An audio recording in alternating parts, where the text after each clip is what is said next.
oplysning i natholdet, når Lasse Remmer siger god aften til medvært Ida Kåre, og bagefter afslører vi svindel og lommetyverier i Prag. Men vi begynder den sene aften hos Gammelsen og 22 nyheder. Og velkommen til TV2 nyhederne kl. 22. I dag har vi Tysklands besætning af Sudeterlandet på programmet. Så vi starter med at stille ud til nogle forskellige rapporter fra de forskellige steder omkring. Og vi starter med Tyskland, og der har vi lige et spørgsmål til, hvordan Tyskland de ser på det. Ser I Hitlers besætning af Sudeterlandet som... Altså, det er jo klart med Hitlers erobring af Sudeterlandet, ser vi os selv som værende en af Europas førende nationer. Men som Hitler også selv gjorde udtryk for i forbindelse med Münchenmødet, havde hr. Bennes selv valget, om de ville krig eller om de ville bevare fred. Og det eneste vi tyskere vi ønskede, det var at give det tyske folk frihed. Og det er nu op til Tjekkoslovakiet. Hvordan? Her fik vi så Tysklands svar på, hvordan de ser det. Men nu vil vi prøve at stille videre til England og høre om, hvordan de ser på det. Så hvordan ser I på Hitlers erobring af Sudeterlandet? Vi er selvfølgelig meget imod Hitlers erobring af Sudeterlandet.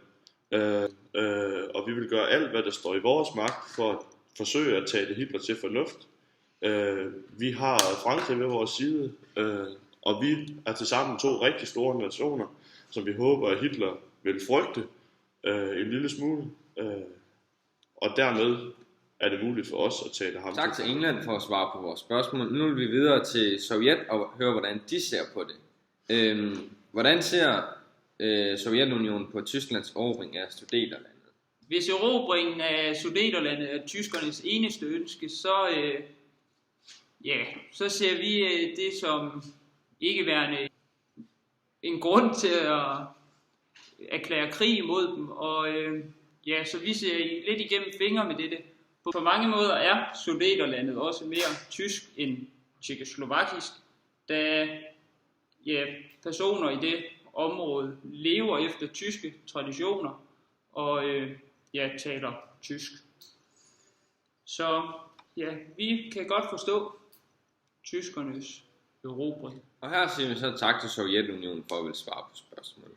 Og nu videre til Sovjet igen for at vide, om de synes det er korrekt forstået, at deres forhold til Hitler og Tyskland er uændret nu. Ja, det er helt korrekt forstået, at vores forhold er uændret. Vi ser igennem fingre med denne erobring, hvis blot det er det eneste tyskerne ønsker. Tak igen til Sovjetunionen for at vil svare på vores spørgsmål.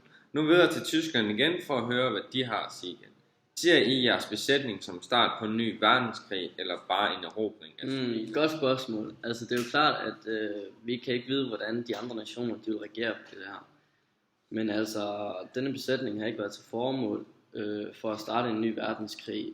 Vi håber blot på, at de andre nationer, de ser den her besætning som ikke værende en trussel.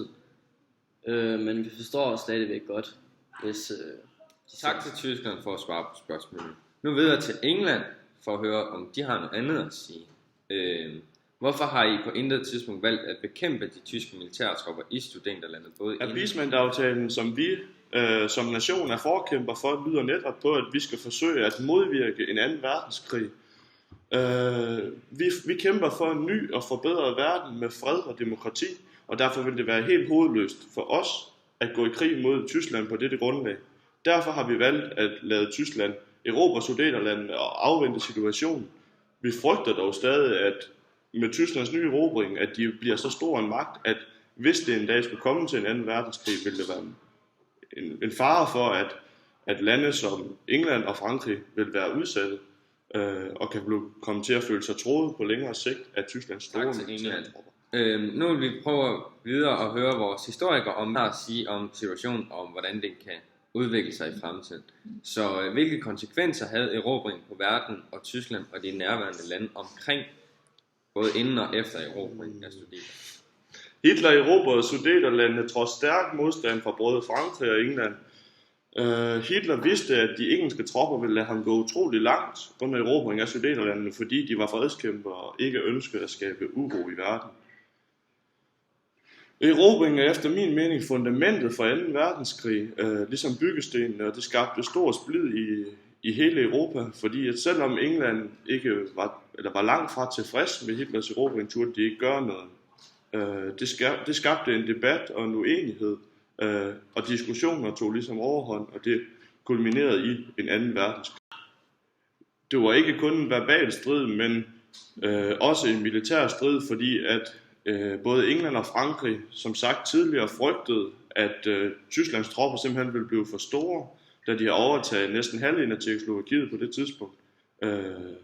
Og Sudeterlandet var ikke et lille område, så det vil sige, at der fulgte meget militær kraft med erobringen, hvilket var utroligt skræmmende for resten af Europa.